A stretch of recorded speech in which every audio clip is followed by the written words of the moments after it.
Welcome, ladies and gentlemen, to Senseworth. Today's episode, we're going to talk about what I'm calling Shoegate, Zion Williamson's shoe exploding in the Duke Carolina game.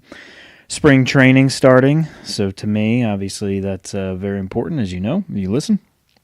I try and talk about baseball every single opportunity that I get on this podcast. Manny Machado signing, where will Bryce Harper land, some of the remaining free agents, and some interesting storylines around them and potentials of where they might go, or where I would like to see them go, or those types of things. One of my favorite beers by one of my favorite breweries, if you also haven't been listening, but Old Mech released Frühbock. It is their spring beer, so it is right around the corner. Spring is right around the corner, and that's what really excites me, because I'll be talking a little bit about the weather here in what is normally sunny Charlotte, North Carolina, and it has been anything but. And then the final thing I want to wrap up with is old Bobby Kraft, old Robert Kraft, the owner of the Patriots, getting busted for a little rub and tug. So I'll give my thoughts on that. So let's dive into it.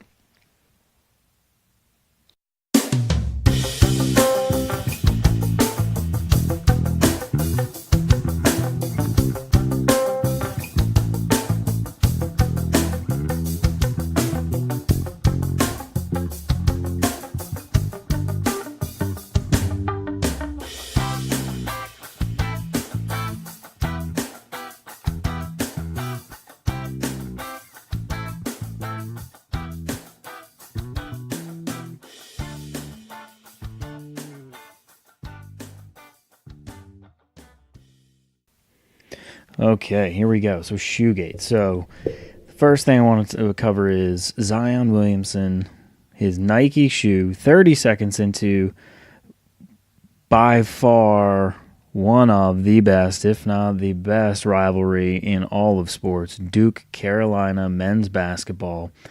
It is such a hyped up game. The tickets were going for Super Bowl prices. Everyone wants to see this polarizing figure in Zion Williamson play for this Duke team that is number one in the country against their bitter rival who's 8th in the country. And 30 seconds into the game, he puts a hard pivot on and his shoe explodes. So there's a lot of conversation now around this topic per se. And I have my opinions on it, and I'll give those. And if you have different opinions, I'd love to hear them. But immediately when that happens, immediately the media obviously gets a hold of it, and some players and NBA players get a hold of it, and they start giving their opinion on it. And I would say the media is 50-50, and then there's only a couple players that have really come out. Boogie Cousins is the one that really talked about it and saying that basically college is bullshit, which I thought is kind of funny because he did spend 1 year at Kentucky. So for him, he feels like it was just basically a waste of time, but it was something he had to do in order to go into the NBA. And, there's a lot of argument around the NCAA and how much money they make off these kids, and they never see anything of it. And, that's a whole separate topic conversation. I think that's also another reason why some of these players that are the one-and-dones feel like it is kind of bullshit, and that, they're there just to be a cash cow for the university. And again, like I said, a whole other argument around that. So what I want to cover, though, is Zion and the shoe breaking and what that means for what that meant or means for Nike, as well as Duke and Zion, and where do all these three go? So with that shoe exploding, Nike execs flew out to Duke to talk to Coach K, which I'm sure is basically them coming in and making sure that they're protecting their asset, which is Duke University basketball, and the contract that they have with the university, and making sure that their competitors, Adidas, Under Armour, Puma, don't call or don't get in and take that contract away, because it is a very competitive landscape, and Nike is the top echelon, but Under Armour, Adidas, and Puma, and basketball in particular want that piece of the market as well. And so I guarantee you that same day, those reps that represent those other apparel companies were calling Duke University and trying to get on the phone with Coach K as well, letting them know that their shoe wouldn't do that. But what I did read is that, and saw, was that he was wearing a Paul George shoe. And so you think about Paul George and you think about Zion Williamson. So Zion is, what do we say he is? He's 6'8", 280, right? And so he's more of your LeBron James type build, right? Big, muscular. You think of like somebody, he has more of like a tight end in football body. So making cuts like that in a shoe that's made for Paul George might not be the right fit for a player of that stature. And what I saw and heard was that they were saying Nike should have known better when they're fitting these players and should have put him in the LeBron James Nike shoe and not the Paul George shoe. Because if you look at Paul George, same height, he's 6'9", but he's 220 pounds. So in basketball, especially in basketball, 60-pound difference, that is huge. That is a big difference for a player. And Paul George, you look at him, and at 6'9", he's more lean, and you put him next to Zion, and Zion, 6'8", and adds 60 pounds. I mean, that is a bigger, muscular dude, and that's a lot of weight to be putting into a shoe, moving it back and forth and making cuts like that. So I thought it was very interesting that, Nike obviously has LeBron James, and then they also have Paul George, and he's in a Paul George shoe. Why wouldn't you put him in a LeBron James shoe? I'll probably never get that answer, but I thought it was a very interesting topic of conversation there because, that body type is exactly what LeBron James is. So why wouldn't you put him in that? And why would you put him in a shoe that's built for a body type more so like an RJ Barrett who's on the team, not Zion? And what I was also told, I had lunch with Matt yesterday, and he was saying that Zion hadn't really changed out his shoe in the last couple games. So, I mean, he's wearing that shoe out. So it wasn't like it was the first game he was wearing that shoe. I thought he was wearing that shoe for the first time, and in 30 seconds, I think, blows out. I mean, that's a major issue if that was the case, which it might be. I don't know. I haven't really gone on to see how many games he had been wearing that shoe, but 30 seconds into the game, and for it to do that, I mean, not only did the leather rip, but also the rubber underneath, the sole ripped. I mean, it exploded. Like, if you go and look at the pictures, it exploded. So, from there, take the Nike aspect of it. Supposedly, what I've saw and everything is that obviously their stock got hit, and in total, because of this issue, they have lost $1 billion over the last week or so, with their stock going down and what else. So this is $1 billion issue. National television, President Obama's at the game, Super Bowl price tickets, $2,000 to $5,000 to go see this game, and within 30 seconds, the most polarizing figure on that court, the reason people were going to see this game, doesn't play because a Nike shoe rips apart. $1 billion off of that. $1 billion. It's insane. Just think of the impact that one player has on a company and on an industry. And he's not even a professional. Wild. So, obviously, then things start spinning and a lot of stories start coming up. And so, in the media, it was a 50-50 of he should sit out the rest of the year or he should play. I'm on the boat of I think he should play. And I think, and again, I don't know him, but just seeing his competitive drive and seeing him, I watched the game last night against Syracuse and how much he was into the game. I don't think he's going to want to sit out. I think he wants to be out on that court and playing with that team that he has and being a part of what could be a special run in the tournament. And I think he's that type of player that is going to go out and come back and play.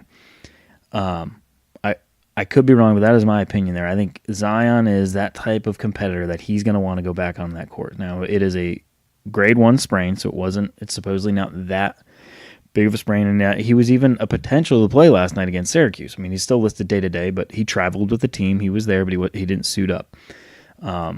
So I'm leaning towards the fact that he is going to come back and he's going to play. Because here's the other part of the argument that I have is that everyone's saying, well, he's going to sit out. He should sit out. He should sit out. He should protect himself for the money, the money, the money, the money. But at the same time, it is the where we are in this age of it is all about the money, which is a shame because it should be about the game and why you went to Duke and you know what the purpose of it was, and it was to go and win a national championship, and he still has that opportunity, and I think that's why he is going to go back and play. But the argument is, well, no, he should sit out, protect himself, and protect his draft stock because, you know, he right now is the number 1 overall pick, and with that, he's going to get an X amount of money. And if he goes and if he goes back out and plays and he gets hurt, his draft stock could potentially drop, and it did come out that he has an $8 million insurance policy on himself. So if he does get hurt and he drops below the 16th pick, that $8 million insurance policy kicks in to where he can get that $8 million to make up for the lost wages that he would have potentially gotten if he was the number 1 through 15 pick. So there is that still. So there's that piece of it. But here's the other thing. For that argument of, well, he should sit out. Let me tell you something. If it was the beginning of the year and he got hurt and it was a more serious type of injury, I would say absolutely sit out. Like Kyrie Irving did years ago for Duke. Got hurt, sat out, you know, didn't really play that many games, came back towards the tournament, tried to make a run, whatnot. This happened late in the year. He's played the entire season. It's not a serious knee injury. It is something that he could certainly sit out the remaining games of the season if he wanted to and then come back for the ACC tournament and the NCAA tournament and play.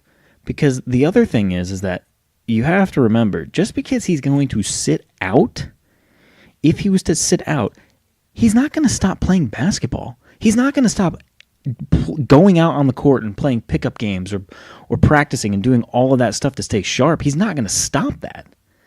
So who's to say that he's not going to get hurt doing that as well?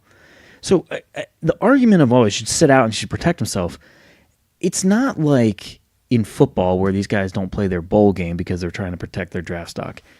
These are basketball players. Like, you don't go and play a pickup football game full pads, right? Like, but you can go and play a pickup basketball game, and you're more likely to get hurt doing that than you would be playing in the game, in a regular game for your team.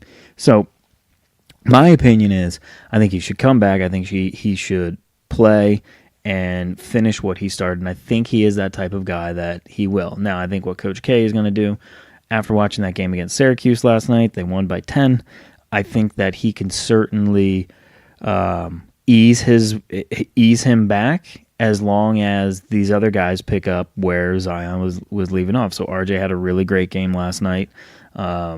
Alex O'Connell had a great game for a guy that hadn't gotten a lot of playing time over the last couple games, kind of a rotational guy. He came in and played really well and helped lead Duke with RJ to win, and so did LaFourier. So, you know, these other guys can step up while Zion's out. And again, like I said, have him sit out the remaining of the games of the season. Now, if he does want to play against Carolina in the last game of the year, I say, you know, if that's something that you could shoot for, certainly go for it, because you know your remaining games are Virginia Tech, which will be a tough game. They're good, but you have Wake and I think there's some other ranked teams. There's 4 games left. So you get Wake. I saw it last night. Wake, Carolina, Virginia Tech, and somebody else. So there's that. So again, my opinion, I think he should play and come back. I'd love to see what you guys think, so just let me know. As always, hit me up on Instagram, text me. Most of you will do that. But if you don't have my number, hit me up on Instagram, give me your opinion on it. So let's go into spring training, because I'm sitting here watching a game right now, which I couldn't be happier about. I love when spring training starts. It means to me that warm weather is just right around the corner. We are only a couple weeks away officially from spring. And when you watch spring training, it's in Arizona and Florida. You see the warm weather, you see where everything's at, and it just means like the the sunshine's coming, daylight savings time is coming. It's gonna be longer days. It's just gonna be more enjoyable. Like, I'm just a happier person in spring and summer than I am certainly late fall, winter. I just don't. I don't like getting home from work or picking up the kids and it's dark already. Like it's almost a state of depression, because for me, I wake up at 4:30 in the morning. So I wake up when it's pitch black, and then I get everything done for the day, or get everything started for the day to get the day going, get the kids to school, get to work, come home, get the kids home from school. You know, me and my wife get dinner ready, do whatever after hours activities for the kids, swim, t-ball, whatever it is, and it's dark. So like I live my life in the wintertime in the dark, and it's terrible. And the weather here has been absolutely atrocious. I mean, the whole United States really has just been crazy. Just how bad it's been. With in the Northwest, my brother in Seattle's been getting hammered with snow. In the Northeast, they're getting hammered with snow. The Southwest is dealing with a shit ton of rain over the last couple of weeks. The Southeast, just like us, has been getting hit with a shit ton of rain. Like, it's sunny this afternoon. It's Sunday afternoon. What's today? The 24th? What is today? I don't even know what fucking day it is. Yeah, the 24th. And for the first time in, I feel like 2 weeks, the sun is out. But I can't even let the kids go outside and play because the backyard is fucking flooded, basically. It's just a fucking marsh back there. So I'm done with the winter. I'm fucking sick of it. I want spring to come around. I'm excited for spring. Spring training is back. That means spring is right around the corner. Also, when I know spring is right around the corner, I've mentioned it before. I talk about Old Mech all the time. Great brewery if you live here in Charlotte, or if you're coming and visiting, go and check out Old Mech. But they've released their spring beer, and it's Frühbock, and it of all their beers, it is my favorite beer. I broke my my goal for the last couple weeks, which was no drinking during the week unless I'm traveling for work. And I saw Frühbock in the grocery store, and I had to get it. And I think I had a beer on Wednesday night, so I broke my rule. But at the same time, it was worth it because it's such a good beer. And again, it reminds me of spring because it's their spring release. So I highly suggest that you go and get that, and you'll enjoy it. I promise. So again, spring. It's almost here. Also, we're going to stick with a lot of baseball news today. So if you don't want to hear baseball news, Thomas Lee, you can exit right now. Okay? Because we're going to keep getting into it. All right. Next, Manny Machado signing. So the two big free agents all year. And if you've heard this podcast for weeks upon weeks, I have been talking about it. I was talking about it in December, talking about how they were going to sign at the new year. And then it was, well, then they're going to wait till the Super Bowl. Well, now it is the end of February, and Bryce Harper and Manny Machado were still unsigned. Well, this week, Manny Machado signed with what a lot of people for a while thought was the dark horse team, because the Padres were not a team anybody was really talking about. He hadn't met with them until over the last couple weeks, where they really came out, and the teams he met with were the White Sox, the Phillies, and the Yankees. And the White Sox were, I think, as far as I'm aware, were the only ones that actually provided an offer, which they thought was going to be, a no-brainer. He was going to sign it. And out of nowhere, the San Diego Padres came out, it had to have been a hell of a pitch, and he got what he wanted. He got 10 years, and he got $300 million. And after 5 years, he can opt out of the contract. And in baseball, you have a lot of guaranteed money. So it's not like basketball or football. These guys get a lot of guaranteed money. So he's going to have guaranteed money up front. What that is, I'm not going to get into the details of the contract to bore you all, but if you want to look it up, you can certainly look it up. But after 5 years, he can opt out. So if San Diego doesn't flourish and prosper, and it's like he's playing for Baltimore again, and after 5 years, he can leave. And at that point in time, he'll be 31. He'll still should be in the prime of his career. And then go and sign another contract somewhere, maybe a 4 or 5 year contract somewhere with another team. Because I think he's that type of player that I think he is that good that another contract somewhere else, mid-30s, he'll still be very productive. Now you have Bryce Harper, which I was very surprised, though, by the Padres. But if you think about it, they have Eric Hosmer, they have Will Myers, and now they have Manny Machado. I mean, they have some decent hitters, some decent players.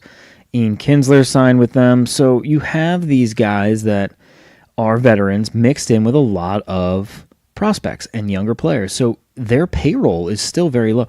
I saw somewhere that their payroll is still so low that they could still sign Harper for a 10-year, $300 million deal. That's pretty wild to me if you think about it. They could go out and be one of the teams that could actually go get Harper and Machado. Now I don't believe they're in for Harper. I think the last two teams really are the Phillies and the Giants, and the Phillies are making a real big push. I saw that the GM or even the owner, I don't know who it was, I want to say it was the GM, flew out to Vegas this week after Machado signed with the Padres, flew out to Vegas to meet with Harper personally to try and make that last push to get him to sign.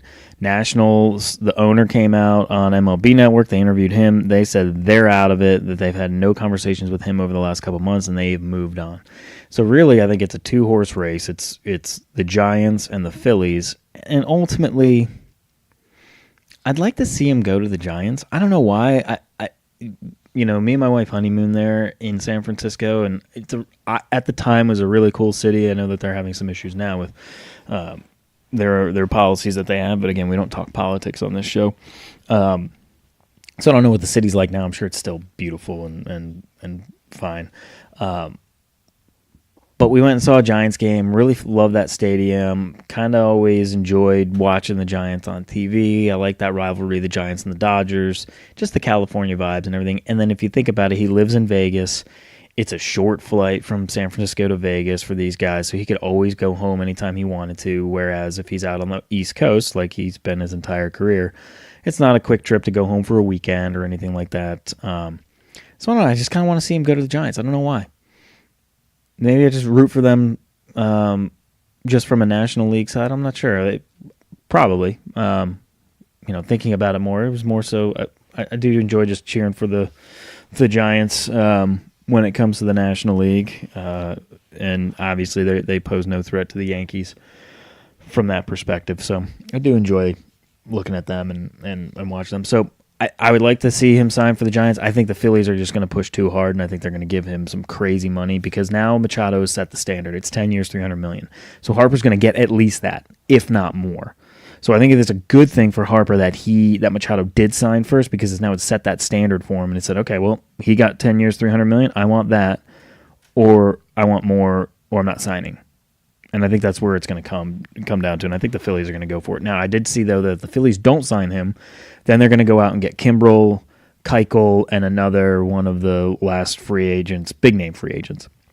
The list I'm going to go through here, these guys are very well-known players, but they're not your big remaining name players like Kimbrel and Keuchel and Harper. But my opinion, I'd like to see him go to the Giants. I think that would be cool to watch him. The one thing, though, Giants Stadium, it is not a hitter's ballpark. That is a pitcher's ballpark. It is a big stadium, not ideal for left-handed hitters. So even though Barry Bonds did well, human growth hormone or not, he did well out there. So I don't know. We'll see. We'll see what happens over the next couple of weeks.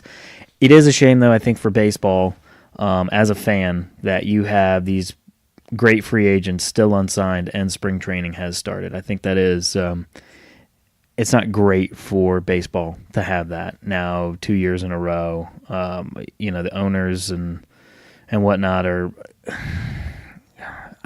I don't know what's going on for baseball, but I don't like the status that where things stand and these big name players not getting signed, and it worries me that it's going to lead to, I think, the next year or two, the agreement between the union and Major League Baseball is up.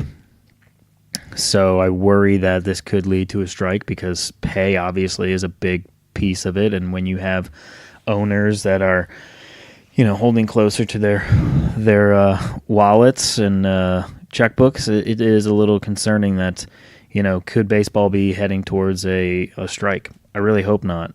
But as a fan, that's something you certainly need to worry about. And when you see the state of the game where it is right now, it is a thriving game, in my opinion. There's a lot of young talent out there. There's a lot of excitement for a lot of different teams, and then to see in the offseason that these guys are going months without signing, and then spring training starting and they have no team. I don't like that. I don't like the where we might be heading. I saw that. I heard that Machado had been a free agent longer than he was a Dodger. Isn't that crazy? Think about that. Traded the Dodgers, played in the World Series, and he's been a free agent longer than he has been or was a Dodger. But he's staying in California and going down to San Diego to play for them. All right, so wrap that up. I want to see Machado or Harper go to. Personally, I want to see him go to the San Francisco Giants. All right, so let's get into the most fun and intriguing names on the free agent market. So again, these aren't your big name players. These aren't your Harpers and Keuchels and Kimbrels. These are other players that are still out there, and where you think. I'm not even going to say where I think they're going to go. I think it's just more so the names that are out there, and be interesting to see where they might land. So if you know baseball, you're going to know these names. Carlos Gomez. So if you know him, he's played for Tampa. He's played for the Brewers. I want to say the Astros as well. The guy, very animated type player. He rubs people the wrong way, especially some of his opponents, but he's like a guy that will beat the shit out of the water cooler, which he's done multiple times in his career. But his teammates do, what I've read, his teammates really do enjoy him and like him. They like his energy and like his hustle for the game. So it'll be very interesting to see where he goes, because he's a decent outfielder that can produce. Now, he's not going to put up staggering numbers, but he can go out there and produce for you. And I think one of these teams is going to pick him up. I think he certainly is going to land somewhere. The next one you definitely will know, and it's the big boy. It's Bartolo Colon. Now, will Bartolo Colon play for a major league team this year? I'd love to know what you think and if he should. He has been in the league 19 years. And as a pitcher, that's incredible. He's 45 years old. It says here that the closest guy to him is basically CC Sabathia when you look at numbers. CC Sabathia has pitched 3,470 innings and has 246 wins. Bartolo Colon has pitched 3,461 and 2/3 innings and has 247 wins. I think it'd be really interesting to see if he lands somewhere. I think it'll be pretty cool to see Bartolo Colon land somewhere. 45 years old and 19 years in the league. Pretty impressive.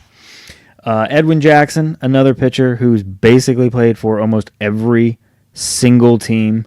I'm looking at his stats right here, and it says it would be more efficient to list the teams that Jackson has not pitched for. Red Sox, Yankees, Blue Jays, Indians, Twins, Royals, Astros, Mariners, Rangers, Angels, Mets, Phillies, Reds, Brewers, Pirates, Rockies, Giants. Those are all the teams he hasn't pitched for. Here's the teams that he has pitched for. This guy's been around the damn block. Holy shit. I'd love to know when he got into the league. I remember playing MLB baseball on Xbox when they used to make MLB. MVP baseball, maybe? I can't remember what it was. But it was in college, and Edwin Jackson was on there, and he used to throw fucking smoke, like 100 miles an hour on this game. And I would always pick him up because he was cheap, and you could put him in your rotation and have him like your fourth or fifth starter in the game. But here's who he's played for. A's, Orioles, Padres, Marlins, Braves, Cubs, Nationals, Cardinals, White Sox, Diamondbacks, Tigers, Rays, Dodgers. So 1, 2, 13 teams. The dude has played for 13 teams in the league. Let's make it 14. Let's have him land somewhere that he hasn't played before. I'd love to see it. Just keep this guy rolling. One guy that I would say is a bigger name here, and we're talking about him next. Compared to the rest that I've talked about, I think the rest of the guys are guys that are just kind of on the obviously Bartolo Colon on the backside of his career, which we thought was years ago when he wasn't even playing in the pros and was playing in the minors and wasn't even playing for anybody for a while, but all of a sudden makes a comeback. But here's a guy, Adam Jones, Orioles center fielder for a good while, all-star caliber type player, and yet he's without a team. He was basically the face of the Orioles for the mid-2000s for years. And, for the Orioles, which that's just a garbage organization. If you cheer for the Orioles, I feel bad for you because they're just shit. And they're going to be shit for a long time, too. Continue to be shit. He, all-star player, center fielder, productive. Be interesting to see where he lands. I'm almost at the point now to where, with spring training starting, I think a lot of these guys are going to start signing just minor league deals, and then work their way back into a major league team, and that just so they can get on someone's roster. And I think he's somebody that would do the same thing. I think he, unfortunately, is at a point now to where, again, where we are in a state of baseball, is that he's going to go and sign a minor league deal and then work his way back into a major league club. Matt Holliday, he's out there still, 39 years old. I think if anywhere he might land back with Oakland or the Cardinals, two teams that he's played for and was very productive for a while. Maybe they might sign him. I would say maybe mid-year if someone gets hurt, and I think that might be it. I think he'll retire after this. Evan Gattis, another guy.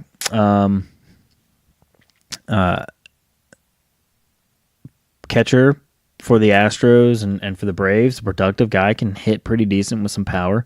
He's out there. I think somebody that's going to need a bat will pick him up. Where I would say more so probably your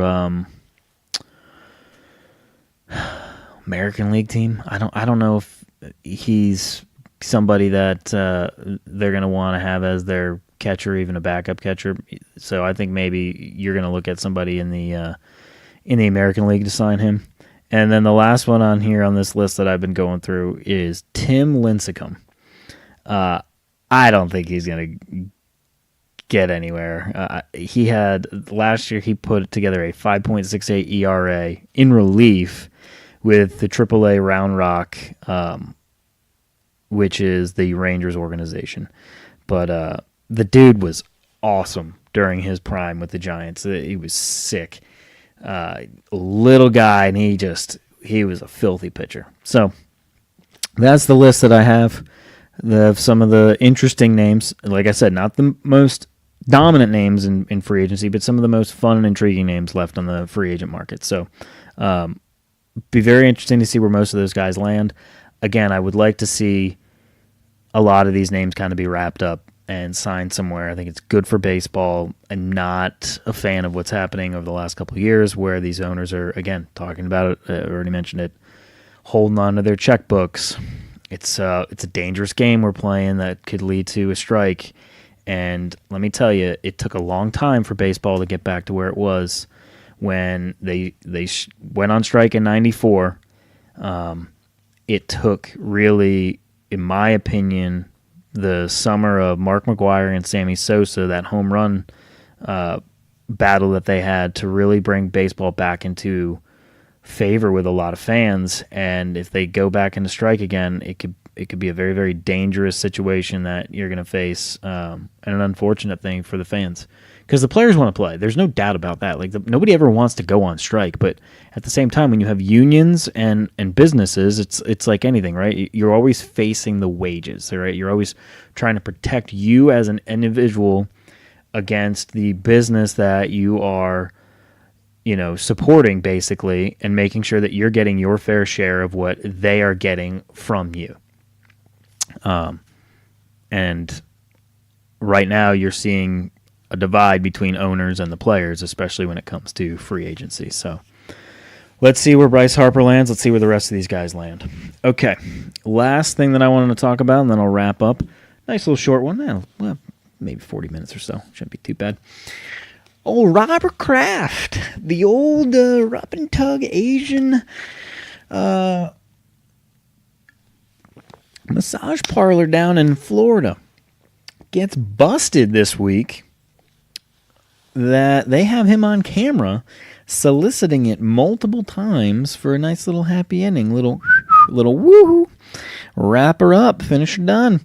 This dude is worth $6 billion, I saw. Something like that, $6 or $8 billion. $6 to $8 billion. He's got I think he's still dating her, smoke show of a girlfriend. She's 39 years old. He's 70 or 77. Let's look him up. Hold on. How old is old Robert Kraft? Well, anyways, I just don't understand. If you're Robert Kraft, why the hell are you going to this little strip mall? $6.6 billion the dude's worth. Why are you going to this strip mall? He's 77 years old. This little strip mall massage parlor in Jupiter, Florida. Like, he is like, if this all is true, which I think it is, the FBI is in on this sting, and there's cameras, and it's, supposedly he's on it, as well as some others. I saw there is, like, ex-CEO of Citigroup is on this list that got busted, and let's look it up real quick. But, like, as I try and find it, I mean, like, he is the epitome of your just creepy old man. Like, you're worth $6.6 billion. Like, I don't want to, I'm not saying, like, hey, you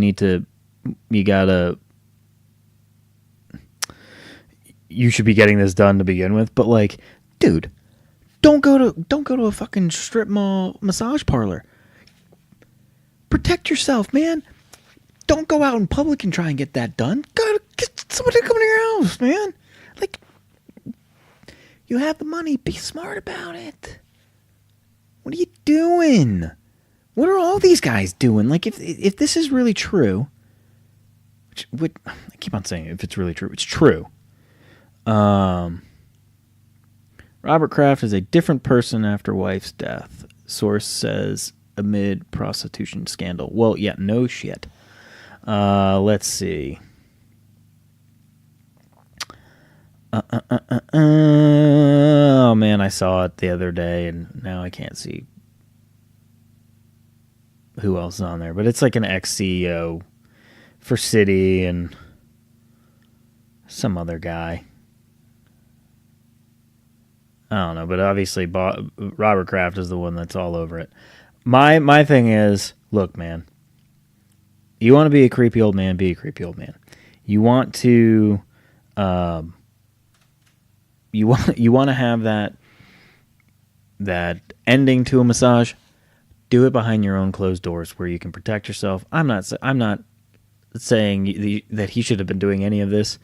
I think it's kind of fucking gross to begin with. You're going to a strip mall massage parlor in Jupiter, Florida, and getting this done. Like, just fucking gross to begin with. But if that's the type of person you are, do it at your house. Be fucking smart about it. So stupid.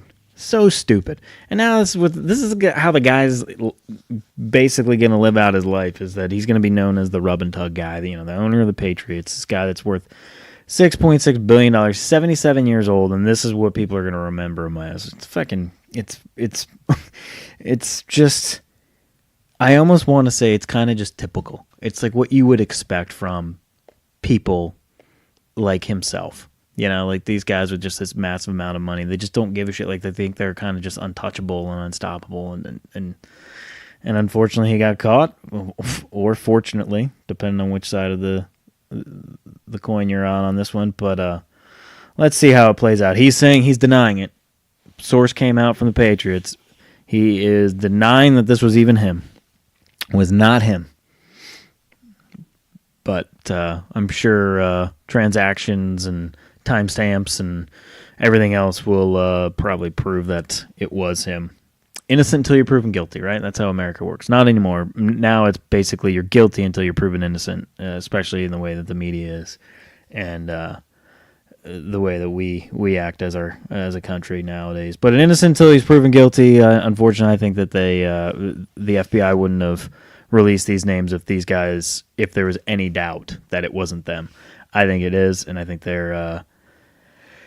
It's like this big. I guess it's supposedly a much bigger situation where it's like human sex trafficking and even beyond just like solicitation of prostitution. I think it's like it's supposedly a bigger sting than just this one place in Jupiter, Florida. It's multiple of them across the state, and there's some other big names that are coming out that are supposedly on this list as well. So should be interesting over the next couple of weeks, see what happens there. But that's my 2 cents worth. I don't really have much else to talk about around the world of sports in my week or anything else like that, but those were some interesting stories I wanted to get through and talk to you guys about. As always, if you're listening on iTunes, give me a rating. Give me a rating, or Apple Podcasts, give me a rating. You can do 1 through 5 stars. I appreciate that. That helps the podcast grow. Share this with your friends. Share it on social media. Let me know what you like about the show. And as always, have a great day. Have a great week. Smile. It's important. And thank you again for listening. We'll be in touch.